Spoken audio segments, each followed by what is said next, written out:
Baik anak-anak, pada pertemuan kita hari ini, kita akan melanjutkan pembahasan kita pada materi sistem organ.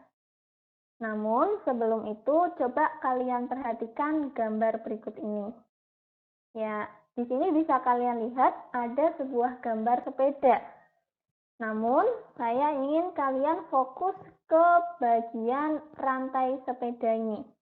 Oke. Jika kita perhatikan, pada bagian rantai sepeda ini, dia terdiri dari beberapa bagian. Nah, di sini ada bagian pedal, kemudian ada bagian gear, selanjutnya ada bagian rantai. Mereka semua ini saling bekerja sama untuk menjalankan suatu fungsi, yaitu rantai sepeda, sehingga sepeda kita menjadi bisa dikayuh. Nah, seperti halnya pada sepeda ini, organ-organ kita, mereka semua saling bekerja sama untuk menjalankan suatu fungsi. Sehingga akan terbentuk suatu sistem organ. Apa sih sistem organ itu?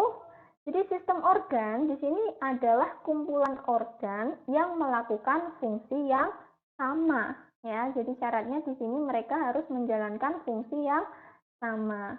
Kemudian dalam tubuh kita itu terdiri dari berbagai sistem organ. Antara lain ada sistem pencernaan, pernafasan, peredaran darah, ekskresi atau pengeluaran, kemudian ada reproduksi atau perkembangbiakan, dan yang terakhir ada sistem gerak. Kita nanti akan membahas satu persatu dari sistem organ berikut ini. Yang pertama, di sini ada sistem pencernaan. Nah, ini gambaran dari sistem pencernaan manusia. Terdiri dari sistem pencernaan manusia. Jadi sistem pencernaan pada manusia itu terdiri dari mulut, kemudian ada kerongkongan, masuk ke bagian lambung, kemudian di sini ada bagian usus, hati, empedu, pankreas, dan berakhir di anus. Kemudian fungsi dari sistem pencernaan ini, jadi sistem pencernaan berfungsi untuk mencerna makanan untuk diserap ke dalam tubuh. Nah, ini adalah fungsi dari sistem pencernaan. Kemudian sistem organ berikutnya di sini ada sistem pernafasan. Ya, ini adalah gambaran sistem pernafasan manusia.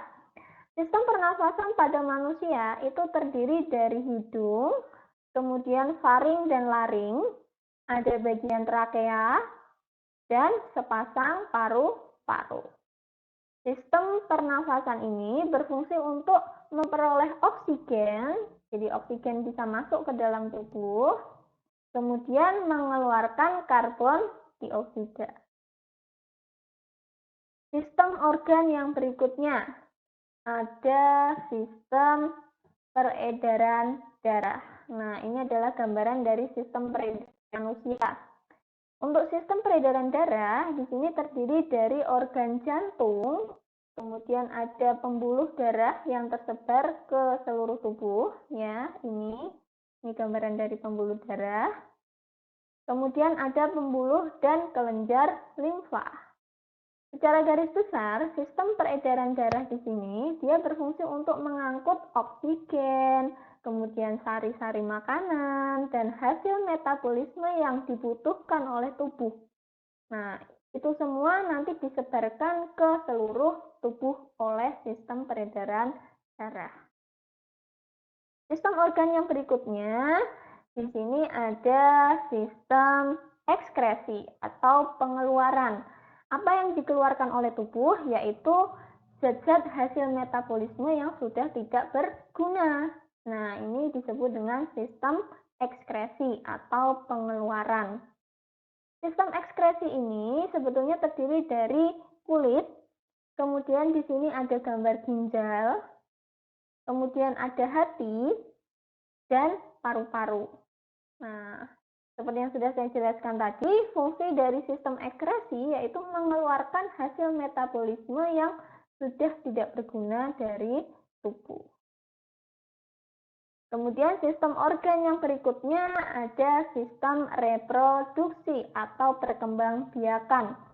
Untuk sistem reproduksi di sini terdiri dari, khusus untuk reproduksi ini sebetulnya dibagi menjadi dua, yaitu untuk pria dan wanita.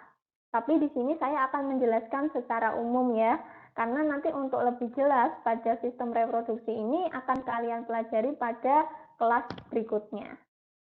Oke, secara garis besar, sistem reproduksi ini terdiri dari testis untuk pria, kemudian ada ovarium, ini untuk wanita, selanjutnya ada saluran kelamin dan organ kelamin. Itu pun nanti juga dibedakan milik pria atau wanita. Kemudian fungsi dari sistem reproduksi ini jelas untuk proses perkembangbiakan pada manusia. Selanjutnya sistem organ yang terakhir di sini ada sistem gerak. Nah, kita bisa bergerak. Kenapa? Karena tubuh kita memiliki sistem gerak. Sistem gerak ini terdiri dari tulang dan otot. Tulang di sini berfungsi sebagai alat gerak pasif dan otot di sini sebagai alat gerak aktif. Oke, itu tadi macam-macam dari sistem organ manusia. Nah, berbagai sistem organ tadi membentuk suatu organisme atau satu individu makhluk hidup. Nah, oke, untuk pembahasan hari ini bisa kita cukupkan sampai di sini. Apabila nanti kalian masih ada pertanyaan terkait dengan materi sistem organisasi makhluk hidup, bisa kalian tanyakan melalui komentar di bawah ini. Oke, terima kasih.